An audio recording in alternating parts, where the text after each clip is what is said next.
Hi, my name is Jim Wierzba. I'm a longtime decoy collector focusing on Wisconsin decoys.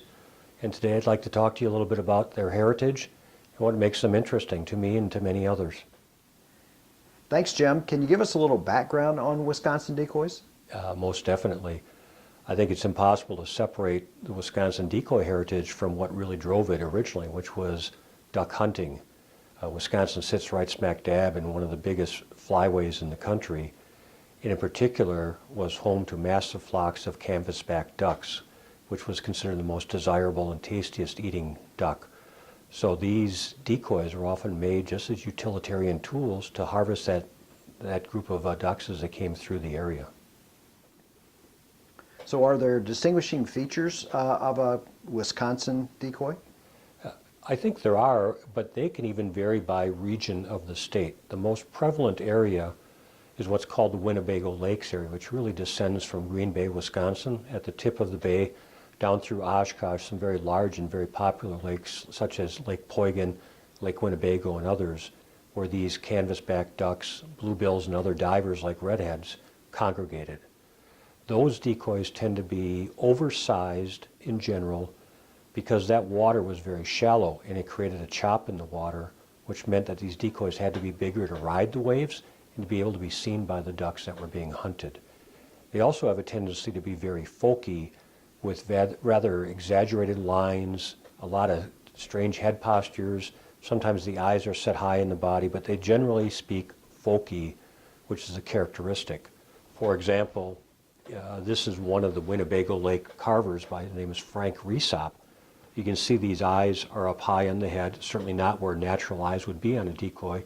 You've got an exaggerated and elongated head and bill, and just some general folky positioning of the back and the tail and everything else.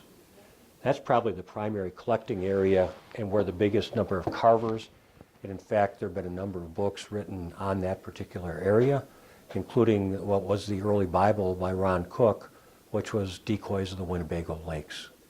If you go to other parts of the state, there's probably two other primary areas that become the most collectible. One of them being in the Milwaukee area, and it was driven by the artists and craftsmen that worked for the Milwaukee Public Museum. So the guru of that school was Owen Grommy, a very well-known wildlife artist, and he ran the museum's diorama and taxidermy staff for years. But all of his buddies like Warren Detman and Pelzer and Earl Velker and Louis Laboda, who all worked there and frankly took great competitive glee and pleasure into outdoing each other with the more realistic and the better carved and painted duck decoys. So those duck decoys tend to mimic the realistic proportions of a duck. They tend to be very realistically painted, and sometimes people argue you can hardly tell the real duck from one of these decoys. The third area that has the greatest prominence in Wisconsin would be in the Stoughton, Wisconsin area, and the guru there is a fellow by the name of Enoch Reindahl.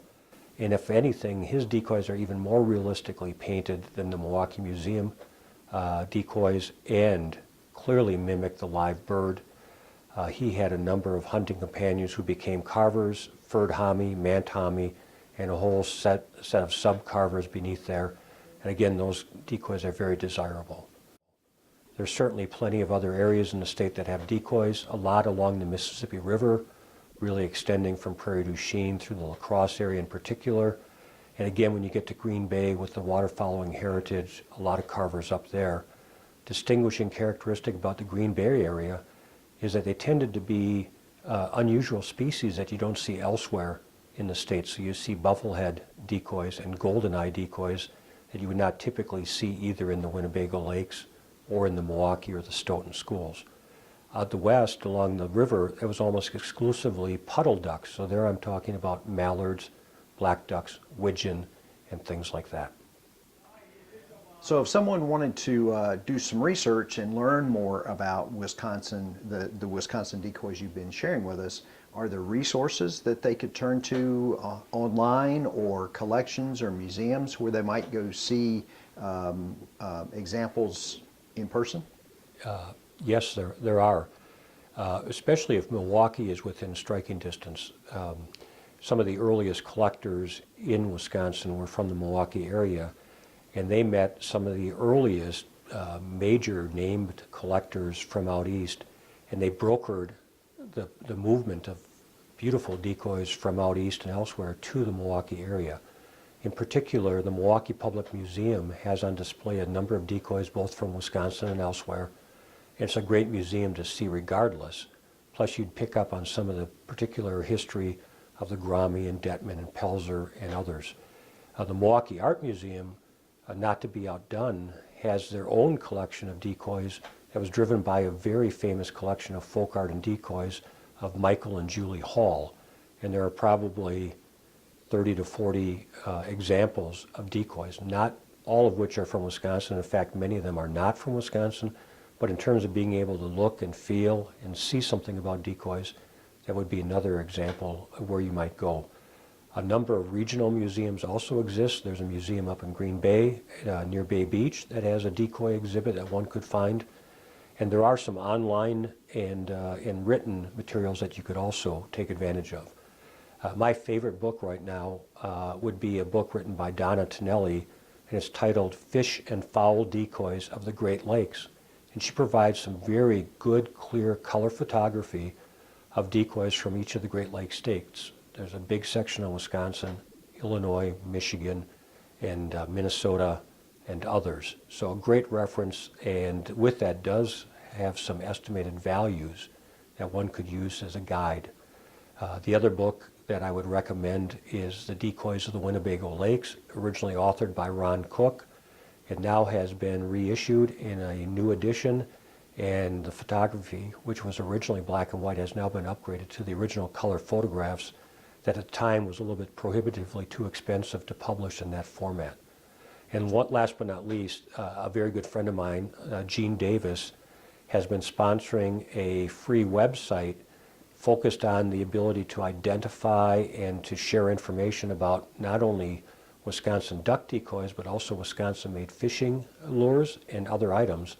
And that decoy website is called WisconsinSportingCollectibles.com, all one word. Again, WisconsinSportingCollectibles.com. And that provides a forum for people to say, hey, I have this decoy, do you recognize it? As well as to peruse the various decoys and fishing lures that are organized by maker, and they'll give you some background on the age. There'll be no value information there, but it will give you a feel for where are they from and what is the age of the item. Great information, Jim. Are there any other tips or ideas, suggestions that you might have for collectors that are just starting out regarding Wisconsin decoys? There are. In fact, my suggestions or tips would probably apply to any region of the country that you might collect decoys in. Let me try to say this as simply as I can. Anytime you combine people and money, and there is money involved in this hobby clearly, you're going to get a wide spectrum of behavior. You'd like to think everybody would try to adopt or take under their arm that new collector and really help them, but there are unfortunately some people out there would like to take advantage of that new collector. So if you are at all uncertain about a particular bird, I always tell them to ask the seller, will you give me unequivocal money-back guarantee on this bird? If they won't do that for you, and if they won't agree that it's as written up or as represented, you probably don't want to do any business with that person. So if they'll give you a money-back guarantee and they'll verify that the decoy is as represented, meaning either it's original paint or there's some minor touch-up or repair which they acknowledge and tell you about, then you're fine. Secondly, I'd tell you as a new collector, there's always this desire to run out and quickly acquire as many decoys as you can. You tend to make a lot of mistakes that way, and I would tell you that you'd be better served by the first couple of times you go to some event where there are decoys to buy a book and maybe selectively a decoy, and then take those books home and really analyze them, ask a lot of questions, understand what you're getting yourself into. And last but not least, no matter what your budgetary limits or abilities are, I would argue it's always better to buy one more expensive decoy than it would be to buy 10 less expensive decoys where the total dollars spent are going to be the same.